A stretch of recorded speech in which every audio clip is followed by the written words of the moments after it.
an 8th Air Force fighter base on the invasion coast of England, the commander of a combat wing pins DFCs on Thunderbolt pilots. They won those medals in the Battle of Germany, escorting our bombers to their targets.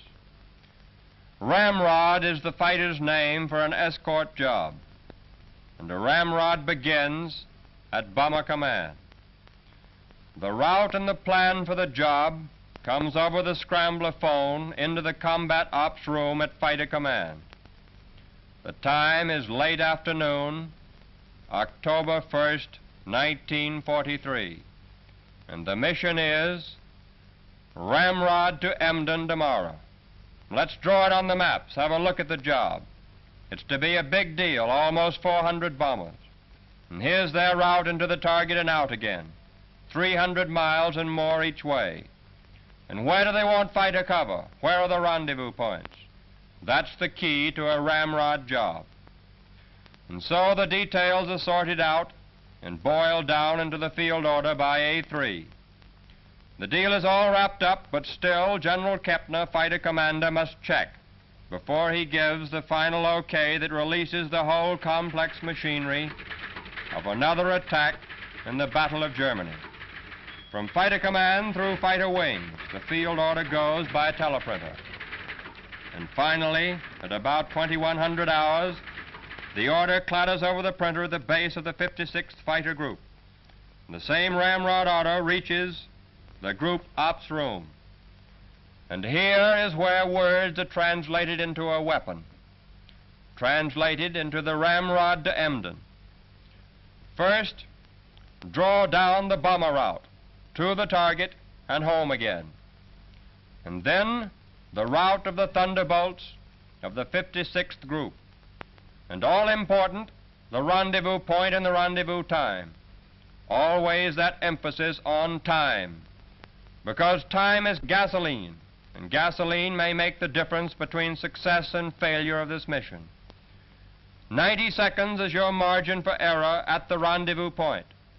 But in those 90 seconds, a whole group of fortresses can be wiped out if fighters miss the rendezvous. Early on the morning of October 2nd, the S2 officers prepare the maps for briefing the pilots who will fly to Emden. In this room, the attack order that began at Bomber Command completes its journey down in the fighter group. In another Nissen hut, a group operations officer reaches for the telephone. Briefing at 13:30 hours. Got it? Briefing at 13:30 hours. Roger. It's a belly tank job, so get 'em on. And the same order goes out to the ops officers of the other squadrons in the 56th Thunderbolt Group. And in each squadron now, the pilots are taking it easy. And they know a job is cooking. And take it easy now, boys, because soon the tension begins. And soon the pilots will know which names are down for each team on today's ramrod to Emden. Each squadron commander knows his men, and wise as a football coach, he lines up his team, flight by flight.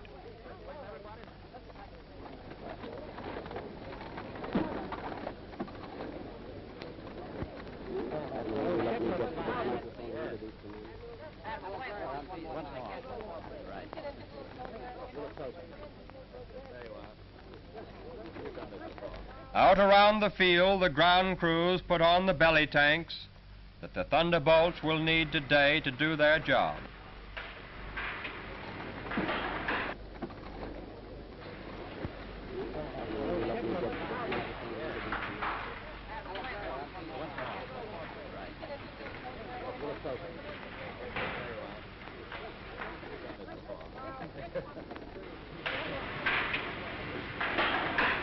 The name of this slugger is Little Cookie, and the two crosses record the Huns that have been blown to kindling by the 8 guns in the wings of these rugged fighters. Two things these fighters can do better than any Hun. They can dish it out, and they can take it. And they have to do plenty of both. The guns are loaded, the tank is on, and finally the gas, the precious gas. Back at headquarters, the Group CO studies the job in the ops room. A veteran of more than 80 missions, he knows full well what these lines on the map mean to planes and pilots. Like a Toscanini or a Benny Goodman, he must absorb and memorize the music because he leads the job today. And next, let's check with Stormy, the weather officer.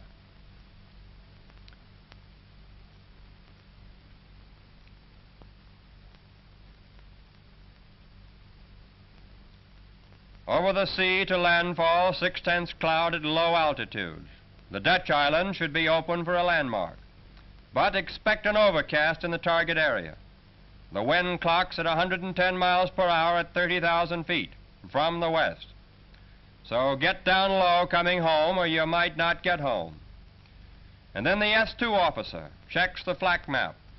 Those red areas up there on the Dutch coast spell danger. Anti-aircraft guns are down below that reach up to 30,000 feet, so look out.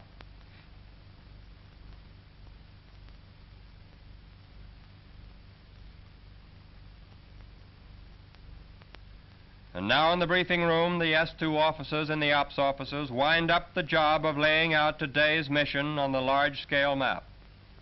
And outside now, from scattered corners of a station that is sprawled all over the English hills, carefully dispersed to guard against sneak raiders, the 50 or more pilots who will go out today in Thunderbolts arrive at the briefing shack on battered bicycles and some in the always reliable Jeep.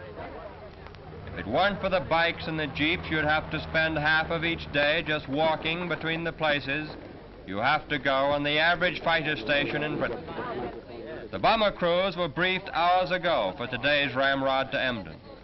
A fighter briefing is plenty serious.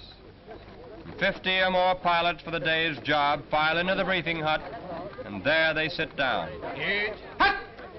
The CO comes in, and the briefing begins. Well, here it is.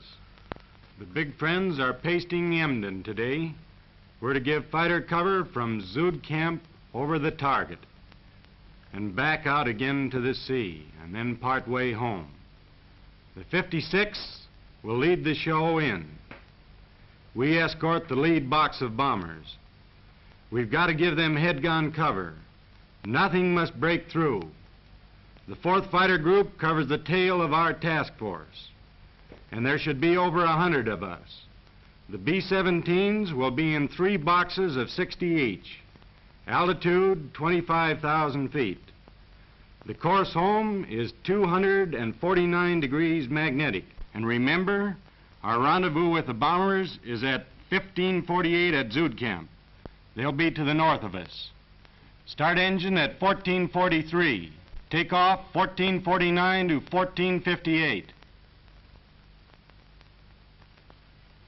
Set course 1503 at 3,000 feet.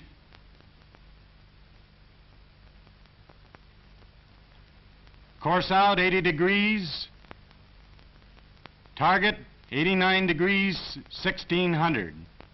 Course back 249. Land at 1722. Carefully on the back of his hand, each pilot writes down the dope on the day's job. And now back to the CO again. My wingman, White 2, will relay messages and work on the bomber channel. For the takeoff, I will lead the 61st off runway 5. The 62nd will queue up on runway 6. After I take off, the 63rd will move into position and be ready to shove as soon as the runway is cleared. And now the dope on the enemy flak and fighters for the day's job from the S2 officer. A flak map shows you where you may have trouble today. Heavy flak around Emden and Amsterdam and over the target, so open up. Stay out to sea on the way home. German fighter strength is heavy here. Look out for twin-engine rocket ships. They'll be below you. Keep your eye out for them and don't let them through to the bombers. And now the dope on the weather. Weather will be important today because the bombers are going to hit the Hun through heavy cloud. And the weather officer takes over the briefing now. You'll see just about enough ground today to know the Earth is down below. The target area and the whole stretch of the Zuider Zee and Holland will be pretty well covered. The front over to the west of us won't affect the base for your return. There'll be scattered cloud. Winds above are 110 miles per hour at 250 degrees. Contrails are persist at 31,000. And now, with the time check, the briefing will come to an end. This moment is dramatic in its tension and important. 4,000 men will be in the air on this ramrod to Emden. All 4,000 must be synchronized to the second. Okay, boys, good hunting. Jeeps will carry pilots to the planes. In England, as in Burma or in Italy, General Mud hangs to your feet.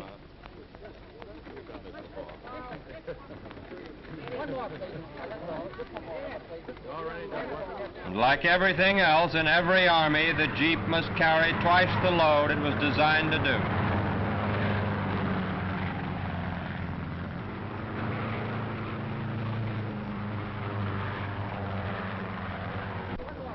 "54 pilots ride out to 54 planes. None of them know what lies ahead. But they aren't worried because so far this group has shot down Huns at the rate of 4 for 1. The crew chief helps the pilot into a chute. And crew chiefs worship their planes and their pilots. And they always say, "Good luck, sir, see you later." And sometimes they may say, "How about lending me £1 until tomorrow, boss?" And now the time for start engine years.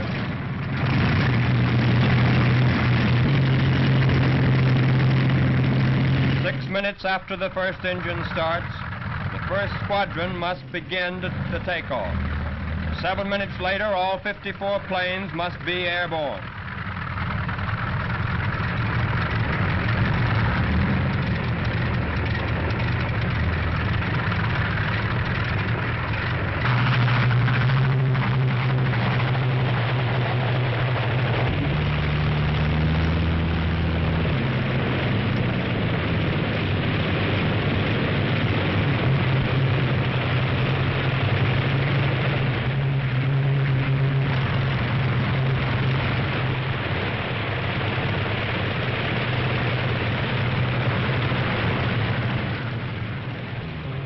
Crew chiefs ride the wings to guide the pilots into the tight-packed lineup on the runways. Remember, no seconds can be wasted now. These Thunderbolts will need every thimble of gas to get to the target and fight and then get home again today.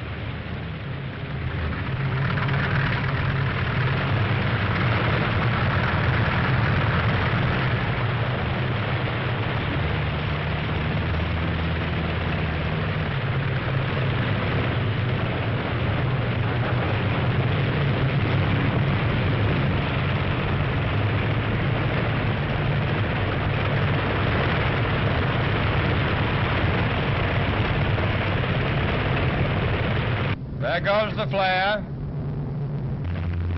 and there goes the first pair, like sprinters at the starter's gun.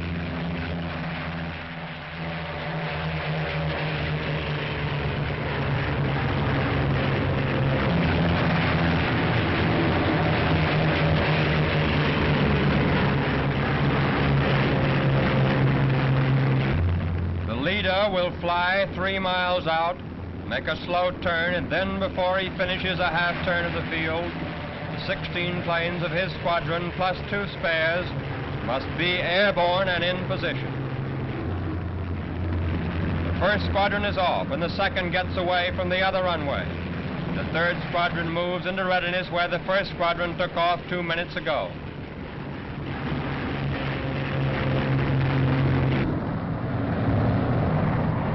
One slow climbing turn, all 3 squadrons will assemble and form into a huge V. The lead squadron in the center, the spearhead. The flights fly in a 4-ship V, 8 aircraft operating as a section. The trailing section flying 500 feet above the other. The 2 spares of each squadron straggle behind. Now the whole group sets course on 80 degrees. A slow climb to the Dutch coast, then open up into battle formation. And 3 hours from now, home again if you're lucky.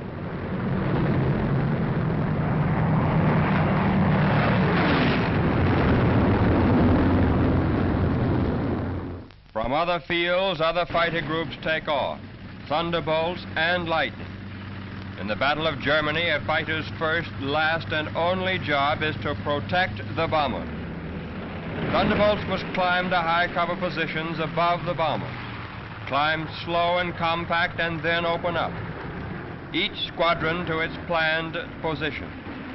Throttles are kept pretty well forward, so fighters must weave in orbit to cover the slower bombers. Sometimes our fighters will pull out 5 miles ahead to break up the frontal attack by the Huns. The Thunderbolts operate like interference in football, taking out the tacklers.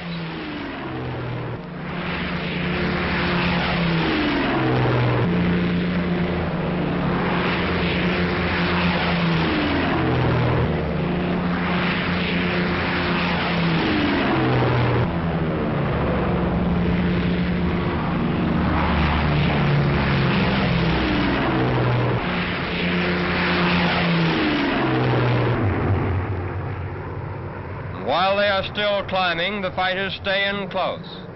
Then it's wide open. The throttles are blasted forward as the combat begins.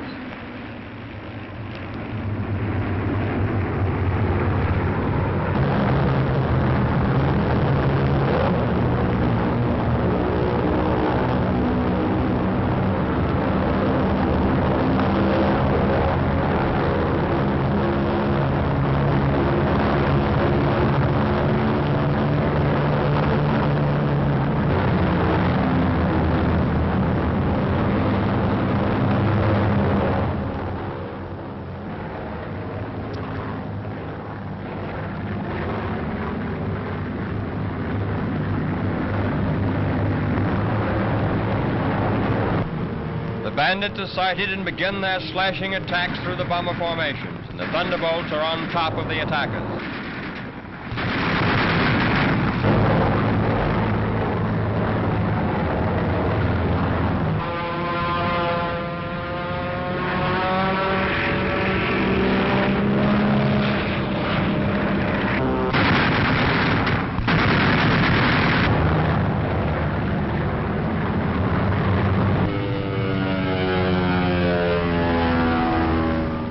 See those 2 flares? Green, green, distress signal. A bomber needs help. And here come 2 Thunderbolts.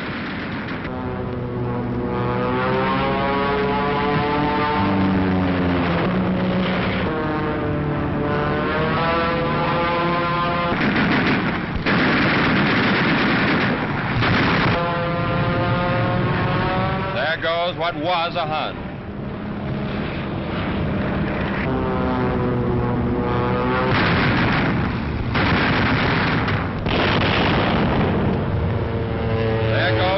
Pair of the flight.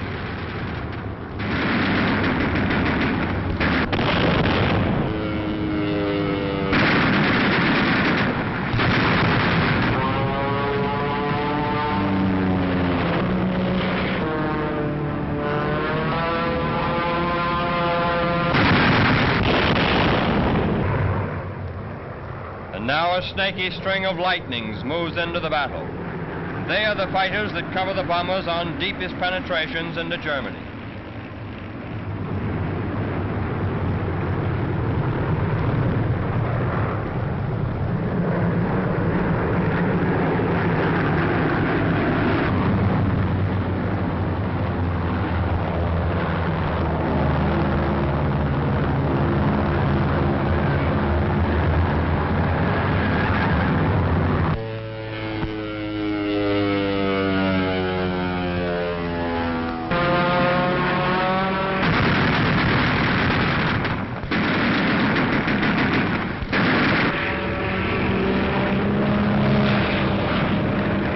Remember this, you can outdive anything you'll meet in the Battle of Germany.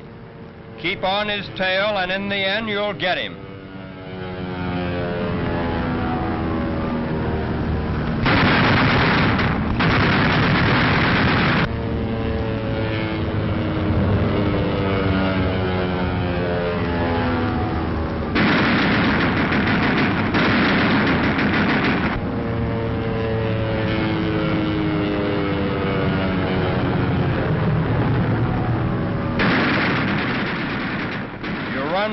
open and you gotta reef it in.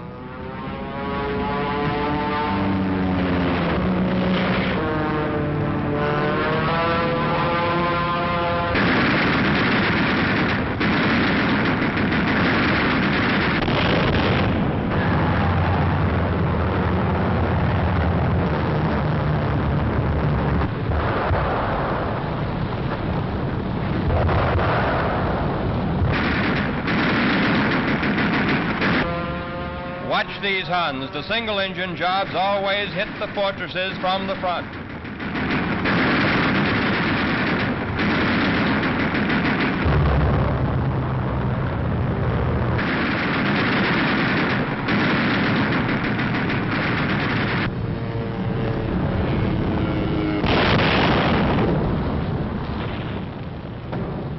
Going into the bombing run, you've really got to protect the bombers, because they've got to fly straight and level through flak and fighters to get their bombs onto the pinpoint targets down below.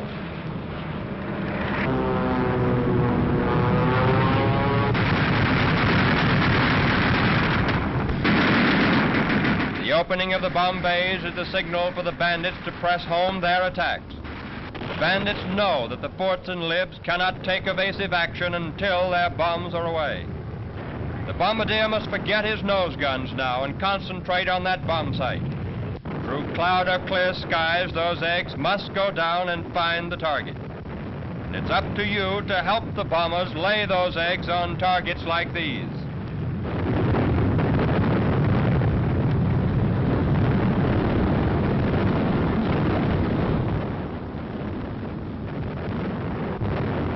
And now the battle moves on. On some missions, all the bombers go for a single target. On other days, several task forces will hammer different targets.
Fresh fighter group moves into the scramble. It's hammer, hammer, hammer every mile of the way.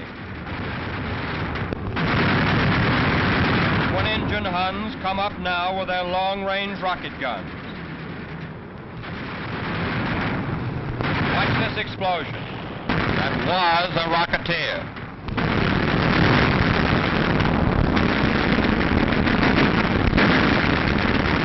All the bombs are away, the forts and libs must fight their way home again. That's not easy, because many of them are cripples now. And now is when fresh fighter groups speed into the battle to help their big friends get back to Britain.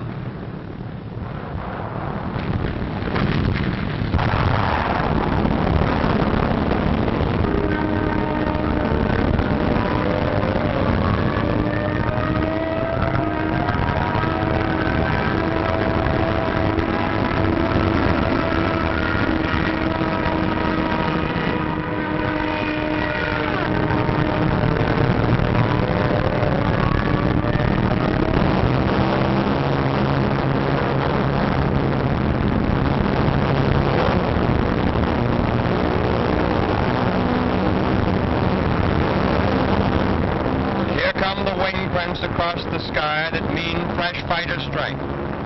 Brother, the battered bombers are plenty glad to see it. You see the whole story in these contrails. The broad massed trails are where the bombers turn for home. And there are the single streaking trails that show how the Thunderbolts weave above the homing bombers as top cover. Look at that fort's tail. A 20mm chewed it off.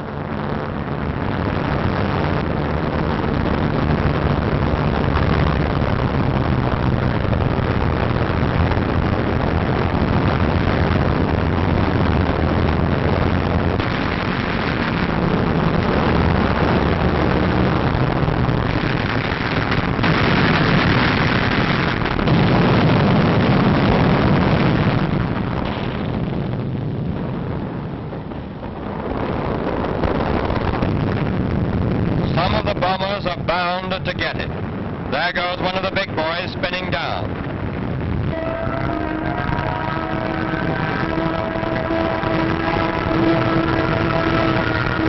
Some of the fighters get it too. There's the single shoot of a Thunderbolt pilot floating down. Many of the men shot down over Germany are still alive, prisoners of war.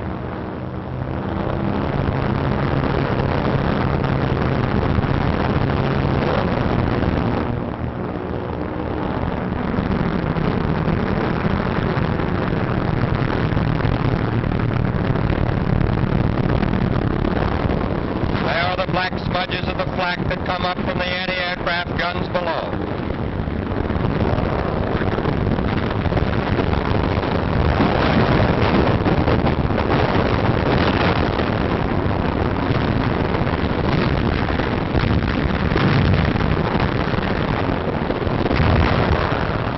Battle stays hot as ever through flak and fighters as the forts move on and on to the coast. Sometimes the battle goes on halfway across the channel. Welcome is the sight of the coast of England. But even then, the battle is not ended, because crippled planes must still be landed, and often that is not easy. The battle-damaged fighters limp home to land ahead of their group.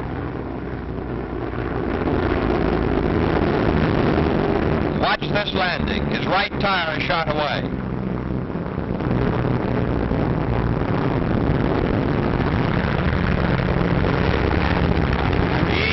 Hold it.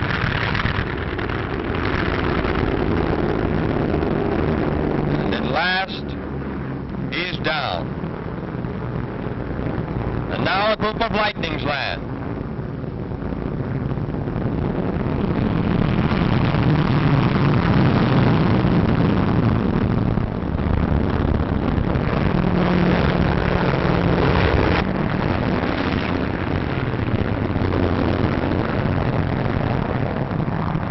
The 56th group comes home. Flight after flight will peel off.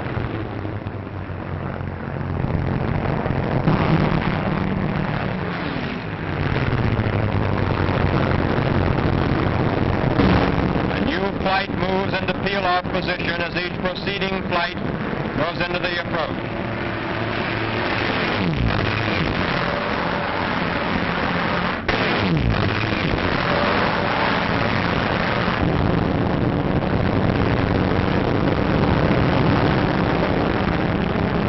Hurry, because gas is low.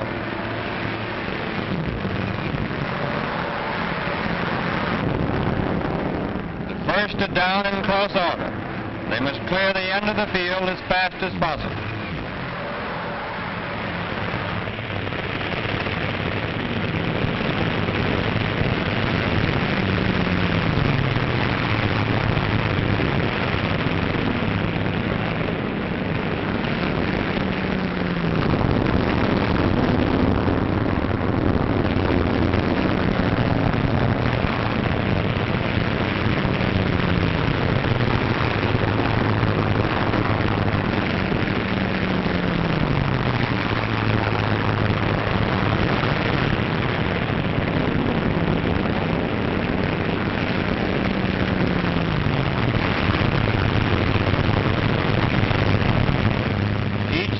Taxis to its own hard standing, widely dispersed around the field.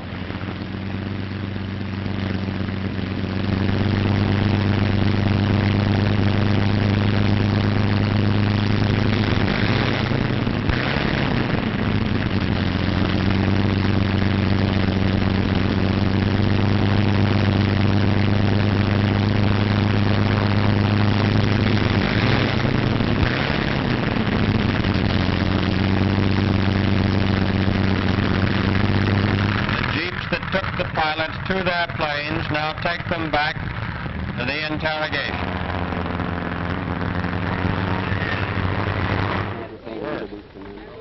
A pretty happy bunch.